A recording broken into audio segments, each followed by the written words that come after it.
We know that Yom Kippur is a powerful day, but do we realize the nature of the Teshuvah of Yom Kippur? The Rambam's going to tell us something that we might have glossed over, that the Rebbe points out, gives a whole dimension, an added dimension to our appreciation of Yom Kippur. Now, where do we begin? We begin with this paradox of the 10 days of Teshuvah. The Rebbe has noted many times that Chazal tell us that there are 10 days between Rosh Hashanah and Yom Kippur. It's a paradoxical statement because the minute you say the days between Rosh Hashanah and Yom Kippur, that implies Rosh Hashanah and Yom Kippur are not part of those days because these are days between Rosh Hashanah and Yom Kippur. And yet, on the other hand, the fact that the Gemara still refers to them as 10 days, that proves obviously Rosh Hashanah and Yom Kippur must be included in the cheshbon, otherwise how do you get 10 days? Because if you were only calculating the days between Rosh Hashanah and Yom Kippur, there'd only be 7 of those days. The Rebbe has explained the explanation that both Rosh Hashanah and Yom Kippur have 2 primary themes associated with them. First of all, what you have to know is Rosh Hashanah and Yom Kippur each have their independent core value, which is not about Teshuvah. The primary core essence of Rosh Hashanah is all about accepting Hashem as a king, accepting Hashem's authority over us as a king, and we achieve this by blowing the shofar. And the essence of Yom Kippur is that the day itself atones for our averos. In other words, that means that there's some kind of cleansing that happens because it's Yom Kippur, which is even greater than the cleansing that happens through Teshuvah. So when I'm looking from that perspective, when I'm identifying the essence of Rosh Hashanah and the essence of Yom Kippur, both of those days are greater than the 10-day period of Teshuvah. Then, besides that base, in addition to each of them having their essence, each of these days, Rosh Hashanah and Yom Kippur, are also part of the process of Teshuvah, which is why they can be counted as part of the 10 days of Teshuvah. In fact, we even find in fact, we find that the kind of Teshuvah associated with Rosh Hashanah and the kind of Teshuvah associated with Yom Kippur is a whole different level of Teshuvah beyond regular Teshuvah. It's not Teshuvah out of a sense of bitterness and loss, but it's primarily Teshuvah which is driven by joy and opportunity. Obviously, that's clear on Rosh Hashanah. Because you're not allowed to make vidu, you're not allowed to confess on Rosh Hashanah. So that's obvious that it's beyond the normal bitterness of Teshuvah. But even when it comes to Yom Kippur, when we are required to say Al Chet multiple times, still, Pasuk Rabbi Azok and Al Rebbe Paskins, that if a person was going through a process of Teshuvah, and part of that process of Teshuvah is that they wore sackcloth, that person would have to remove that sackcloth before Yom Kippur, because Yom Kippur is a Yom Tov. And you have to show respect and honor to the Yom Tov of Yom Kippur like you would any other Yom Tov by wearing clean clothing. Pirish in other words. The Alter Rebbe is framing for us that the nature of the Teshuvah that we do on Yom Kippur cannot contradict the Yom Tov sentiment and atmosphere that's supposed to be on Yom Kippur. And that's why you're not allowed to wear the sackcloth of Teshuvah on Yom Kippur. So Rosh Hashanah Yom Kippur may have the aspect of Teshuvah, but it's a joyous Teshuvah. That will help us to understand what the Arizal tells us in his Siddur about the 10 days of Teshuvah. Here's the quotation. If a person does true Teshuvah, and fasts during the 7 days, you hear how he says it? 7 days of Teshuvah, then all these sins will be forgiven. So the Sunday of the 7 days between Rosh Hashanah and Yom Kippur, by fasting and doing Teshuvah, that will absolve all of the averos associated with the Sunday. The same with the Monday, etc. In other words, what's the Arizal telling us? Each of the 7 days between Rosh Hashanah and Yom Kippur corresponds to the appropriate same day of the week, as it was throughout the entire year that passed. Move on. that too illustrates to us that these 7 days between Rosh Hashanah and Yom Kippur, even though all 10 days are the theme of Teshuvah, it's a different kind of Teshuvah. Because look, he's isolating the 7 days between Rosh Hashanah and Yom Kippur. Because the Arizal is showing us it's dafka those 7 days between Rosh Hashanah and Yom Kippur that correspond to all the days of the week and are a means of Teshuvah for the whole year. So in that case, where does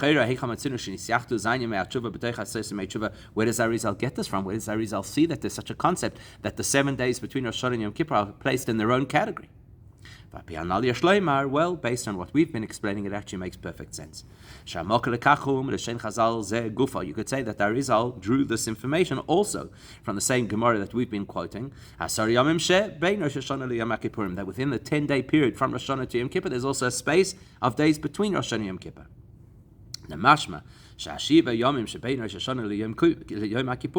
That implies that the 7 days between Rosh Hashanah and Yom Kippur are distinct from Rosh Hashanah and Yom Kippur. How so? Because these are days that are only about Teshuvah, not about Tamlichuni Aleichem, and not about Etzem Hayom Mechaper. Whereas Rosh Hashanah and Yom Kippur, first of all, the Teshuvah aspect of Rosh Hashanah and Yom Kippur is not the core essence of Rosh Hashanah and Yom Kippur. And even the Teshuvah aspect that is within Rosh Hashanah and Yom Kippur, as we've described, is a different kind of Teshuvah. It's a Teshuvah motivated by Simcha. That's all wonderful and beautiful. But there's a problem in disassociating, in a sense, the regular Teshuvah from Yom Kippur when you consider what the Rambam says. We have to understand, the Rambam rules in Hilchos Teshuvah. Even though Teshuvah and crying out to Hashem is good any time, the best time to do Teshuvah is in the 10 days between Rosh Hashanah and Yom Kippur. Then, and here's the part that's relevant to us, in the following halacha, the Rambam continues, Yom Kippur is the time for everybody to do Teshuvah. It is the time of forgiveness. And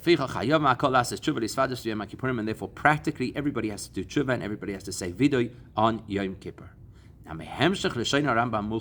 If you pay attention to what the Rambam is saying, it implies that the requirement to do Teshuvah on Yom Kippur is an even greater requirement than to do Teshuvah in the preceding days of the 10 days of Teshuvah. How do we square that off with what we just said? The way we explained it is that the focus of Teshuvah is specifically the 7 days between Rosh Hashanah and Yom Kippur. And Yom Kippur itself is a whole different concept, Etzem Hayom Mechaper, and of course there's Teshuvah then too, but it's Teshuvah from Simcha, whereas here the Rambam is saying, best time to do Teshuvah is Aseh Simei Teshuvah, and then the culmination of that, the ultimate version of Teshuvah is when? On Yom Kippur. So you might want to answer the fact that you have a requirement to do Teshuvah on Yom Kippur doesn't automatically mean that Yom Kippur is a day allocated for Teshuvah. It's just that Teshuvah is a natural outcome of the essence of what Yom Kippur is all about, which was that the essence of the day atones. Now that doesn't happen in a vacuum. The Rambam already paskened. The Rambam says, yes, there's this incredible power of the essence of Yom Kippur to forgive, but in order to access that power, the person has to do Teshuvah. Therefore, every person has a requirement and responsibility to do Teshuvah on Yom Kippur to access the magic of Yom Kippur that the day atones. So maybe that's the answer. Maybe the Rambam is telling us that you have to do Teshuvah so that you move any obstacle to the efficacy of Yom Kippurim, where Atzmo Shel Yom Mechaper. Okay, it's a nice suggestion, but it would be really difficult to fit that into the words the Rambam used. Because if you read at face value what the Rambam said in the order in which he said it, he said that Yom Kippur is the day of Teshuvah for everybody. And it's the ultimate time for forgiveness. And then he says, what do you have to do? Everybody has to do Teshuvah, and they have to do Vidui. Mashma that implies there's nothing in the Rambam's words there that give you the impression that the Teshuvah on Yom Kippur is just an outcome of something else. Because it's the day where the essence forgives. The Rambam said it. Yom Kippur is a time of Teshuvah. That's why you do Teshuvah, because it's the time for Teshuvah. Very different to what you would have wanted it to say. The Rambam's not telling us Yom Kippur is a day of Teshuvah because it's the time of forgiveness. He's saying it's a day of Teshuvah because it's a time for Teshuvah. This fits very well with the teachings of Rabbeinu Yonah in his Shara Teshuvah. That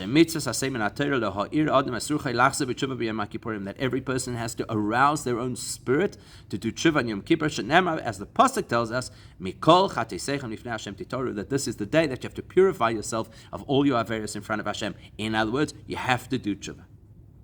Therefore, we have no option but to say that yes, of course, Yom Kippur is unique and is even unique in the context of Teshuvah.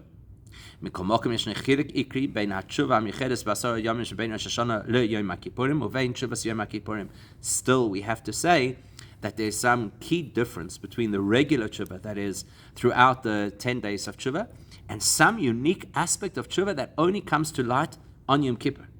And the fact that we have a unique responsibility to do Teshuvah and to confess on Yom Kippur, it's not only because it's that time of the year, it's the 10 days, where Teshuvah is special and it's easily accepted. There's something about Yom Kippur, and we haven't yet discovered what it is. And you can even see this in the way the Rambam splits up the halachas, which, as we well know, when the Rambam splits halachas, it's for a very specific reason. The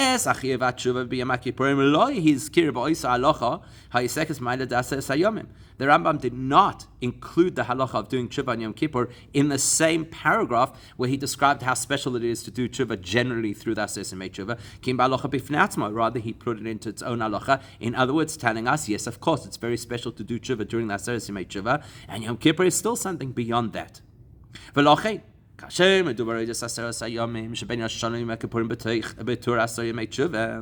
now if I'm looking at the 10 days from Rosh Hashanah to Yom Kippur as a Teshuvah process,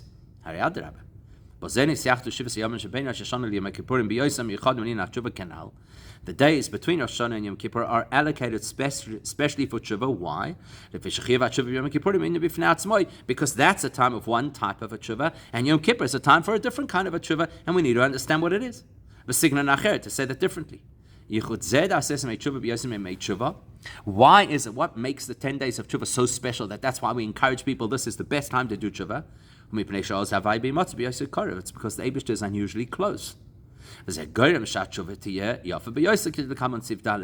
that, being close to the Eibishter, is going to help us to have an even better form of Teshuvah, which we'll explain shortly.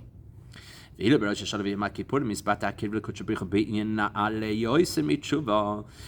the closeness between us and Hashem on Rosh Hashanah and Yom Kippur is expressed in something which is completely beyond Teshuvah. And the closeness between us and Hashem on Rosh Hashanah is that we are able to coronate Hashem as the king. And the closeness between us and Hashem on Yom Kippur is expressed in the fact that the essence of the day atones for us. But despite and in spite of all of that, there's another dimension to Yom Kippur, which is that we are required to do Teshuvah on Yom Kippur, and we don't yet quite understand what is so special about that and why it's relevant to Yom Kippur. The Yuvon says, so the clue lies in the language the Rambam used. We'll understand this. We'll understand this by analyzing the language the Rambam used, which was he said Yom Kippur is the time of Teshuvah for everybody. Now, that does appear to be an unusual expression. Why? just before this. Balacha Shirifneze, one halacha earlier. Kosav HaRambam, the Rambam told us, even though any time is good for tshuva, during the 10 days of tshuva, it is even better, ideal time to do tshuva. And the Rambam goes into the detail that the access we have to tshuva during the Aseret Simei Tshuva is even if a person is on their own. Normally you need the power of a minion. And we call them So surely what the Rambam then is telling us is that all 10 days of tshuva are the time of tshuva. Okay, Shema, tshuva, that's what we call them. We call them the 10 days of tshuva. Surely that means this is the time for tshuva. Vim Kain, so if the 10 days of tshuva are the time of tshuva, how does the Rambam in the next halacha say, Sherak Yom Kippurim is man tshuva? Suddenly, that Yom Kippur, that's the time of tshuva. So what? Are the Aseret Simei Tshuva not the time for tshuva? So strange. So in order to answer that, let's ask a broader question. Is there really a time for tshuva? Generally speaking, tshuva is not a time-bound mitzvah. As soon as a person does something they shouldn't, they become obligated to do tshuva. As the Rambam wrote in his heading introducing the Hilchas Tshuva, that it's a positive mitzvah that a sinner should do tshuva for his sin, implying the minute the person becomes a choite, he has to do tshuva. There's nothing about the nature of tshuva that is suited to a specific time. It's any time if a person's done an avera.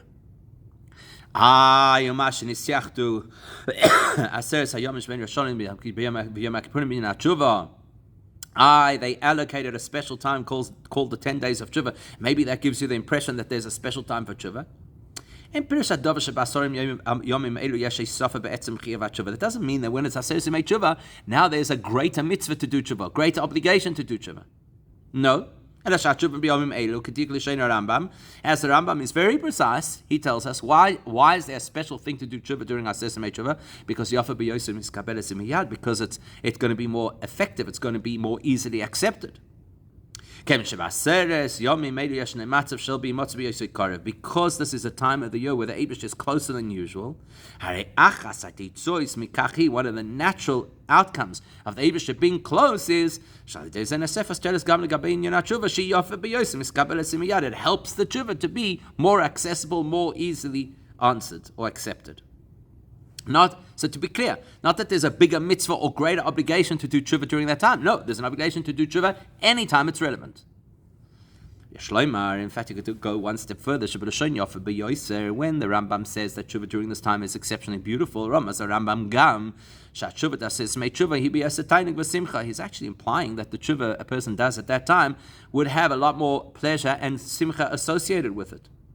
That's what he says. Even though tshuva is always beautiful, implying that any time you choose, your tshuva could be motivated by simcha. Even though the catalyst for tshuva usually is a sense of regret and a sense of bitterness. That's to get you to start the tshuva. But when you're doing the tshuva, the person has to be filled with simcha, because what am I doing? I'm restoring my neshama back to its home, back to where it belongs. So all year long, tshuva should be driven by simcha. The Rambam tells us, but during these 10 days, the tshuva is even more beautiful. Because the Eibush is just so accessible. The simcha of knowing that we're extra close to Hashem, that should be a far greater simcha than an ordinary simcha. So that's Aseret Simei Tshuva. What does Yom Kippur bring to the picture? What's unique about Yom Kippur is Yom Kippurim is man tshuva. We said up until now there is no special time for tshuva. Tshuva is accessible anytime that we choose, even with simcha. And Aseret Simei Tshuva, it's easier to do tshuva and it's easier to feel simcha. Comes Yom Kippur, suddenly the Rambam tells us this is a time for tshuva. Therefore every person has to do tshuva and confess. In other words, we have just learned something we might not have realized before. Zman Yom Kippurim mechayev tshuva. The fact that it's the time of Yom Kippur, the date makes us obligated to do tshuva. It's not like a sesame tshuva where we say you're in the season, so it's easier to do tshuva. Or you're in the season, so your tshuva will be greater or higher. We're learning over here that on Yom Kippur, the time makes this a day you're required to do tshuva. And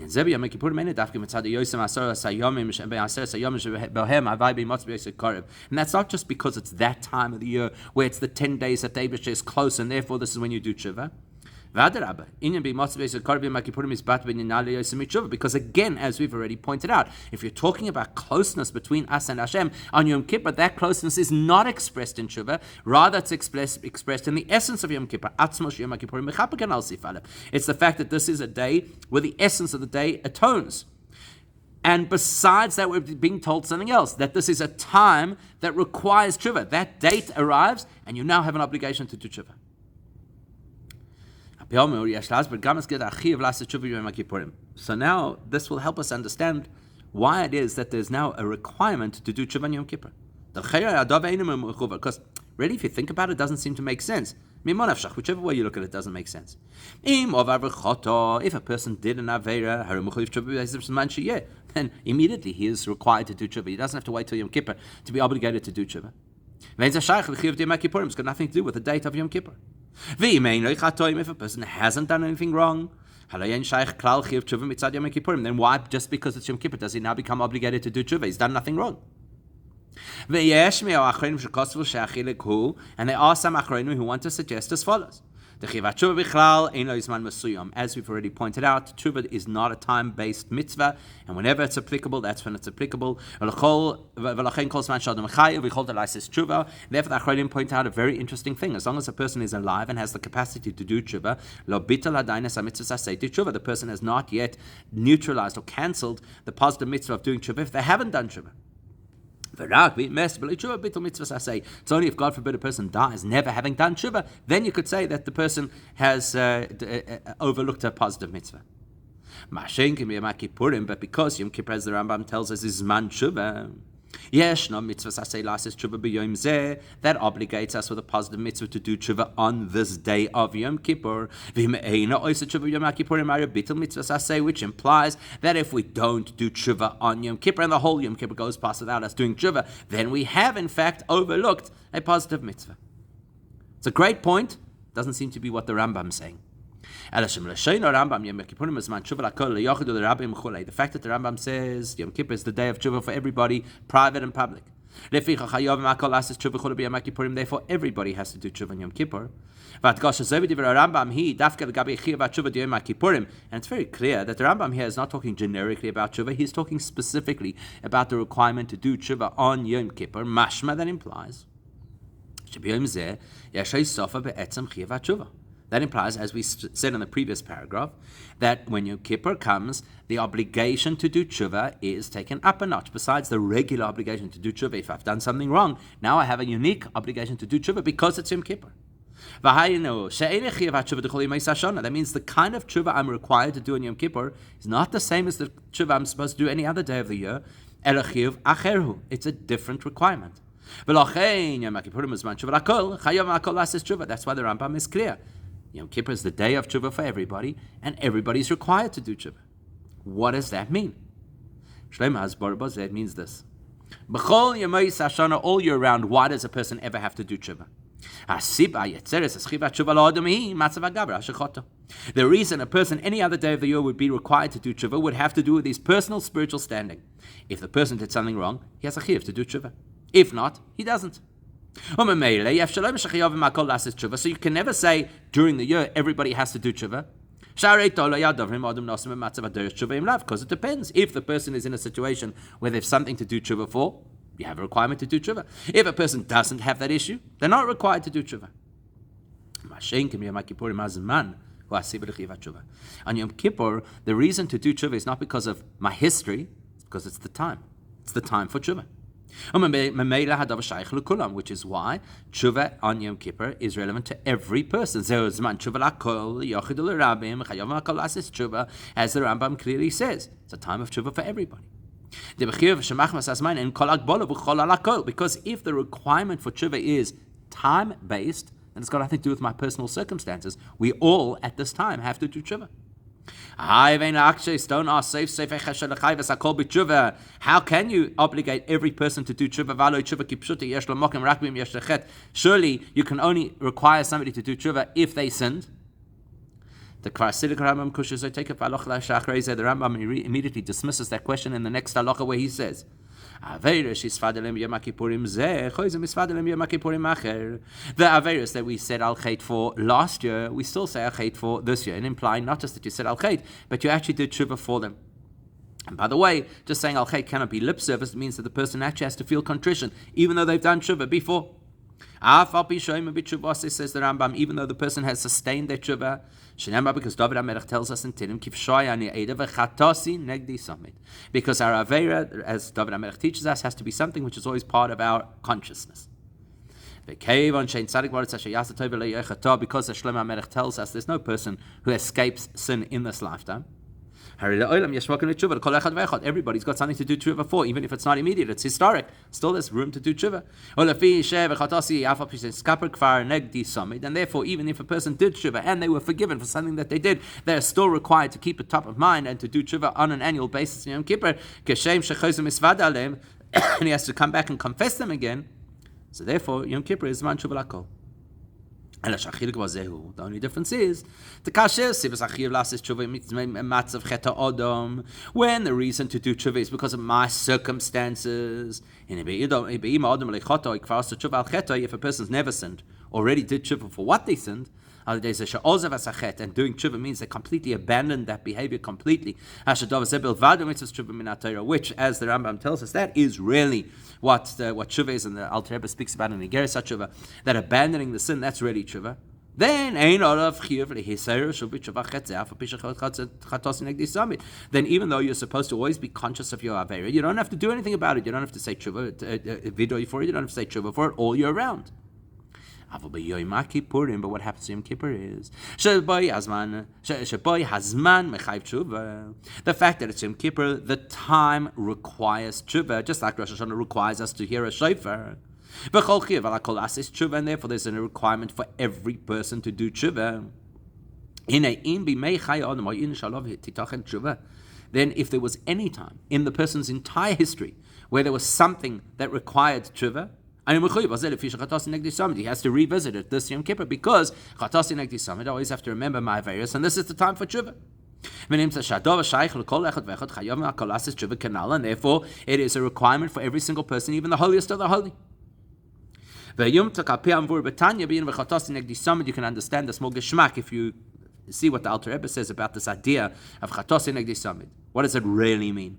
That even though the person did proper tshuva, real tshuva, that truly erased the impact of that avera. When a person progresses to a higher level of serving the Eibishter, he is now required to do a more subtle form of tshuva and more elevated form of tshuva. That's in a person's personal journey, and the same kind of thing applies on the calendar. It's because Yom Kippur is such an elevated day, which lifts every Jew into a different spiritual status. Therefore, even if there's something I did proper tshuva for before, everything's been raised a level because it's Yom Kippur, so my tshuva also has to raise a level. In different words, because the Jew is elevated on Yom Kippur, he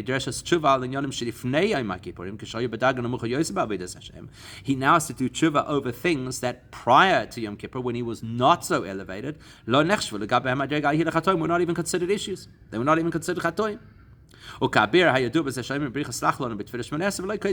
the Alter Rebbe explains in Torah Or, why it is that we say Slach Lanu Dafkin Shmoneser, not before davening, because once you start davening, things that are more subtle suddenly show up as blemishes, and before they weren't necessarily. Same thing, issues that perhaps were non-issues before Yom Kippur, now Yom Kippur, you've been taken up a level, you become aware of those issues, and you have to do tshuva for them too. So now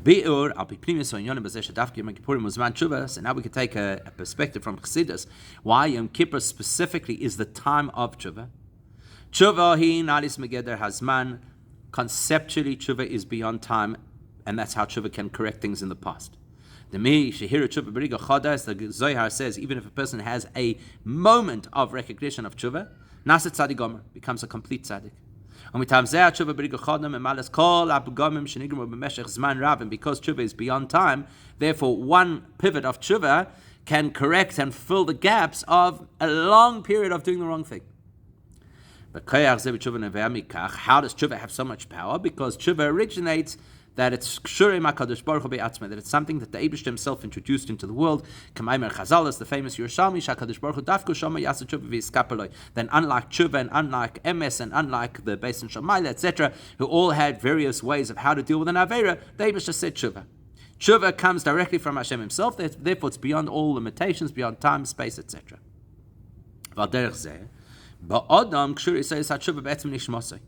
And the truth is, from a person's perspective, the reason that person does Teshuvah, the reason a person is aroused to do Teshuvah, is because of the essence of their neshama, Shila Olam Shlema, which is always whole and never affected by their Averas. And that's the part of the neshama that can then fill the gaps that were created when more superficial parts of the neshama engaged in places or activities they shouldn't have. That's any time there's Teshuvah. And Yom Kippur more so, because what happens in Yom Kippur is that deep core relationship that we have with our own neshama and that we have with the Eibishter actually seeps into the time frame of the 25 hours of Yom Kippur, Zman Teshuvah, that it becomes a time of Teshuvah. Yom Kippur takes the Jewish people, elevates us to become like Malachim, in other words, beyond the strictures of this world. And that is an experience that becomes part of the time of Yom Kippur. It is a time that the Torah calls one in the year. What does that mean? Two explanations. Aleph, the first thing is Achas means it's unique. It's in a class of its own. Something happens to Yom Kippur that doesn't happen any other time of the year. The Teshuvah of Yom Kippur is unique. And it's one piece of time, which implies that it's beyond the normal passage of time. As Alter Rebbe explains, how come Shavuos is only one day as opposed to Pesach and Sukkot that are 7 days? Because Shavuos commemorates the receiving and accepting of the Torah, which links us to the level of Yechidah of the Neshama, which is beyond being split up and divided and spread over days. So in the same way, Yom Kippur is beyond all the details of what happens over the passage of time. This is the core. The essence of this day of Yom Kippur opens a capacity for us to be able to access the deepest form of Teshuvah, which is beyond time. And then Yom Kippurim Uzman Teshuvah. Then, as the Rambam says, Yom Kippur becomes the ultimate time for Teshuvah, and hopefully we take advantage of it, and we're able to reconnect with the Etzem and Neshama and with the Atzmos of the Eibusher and Alter Teshuvah, Alter Geula.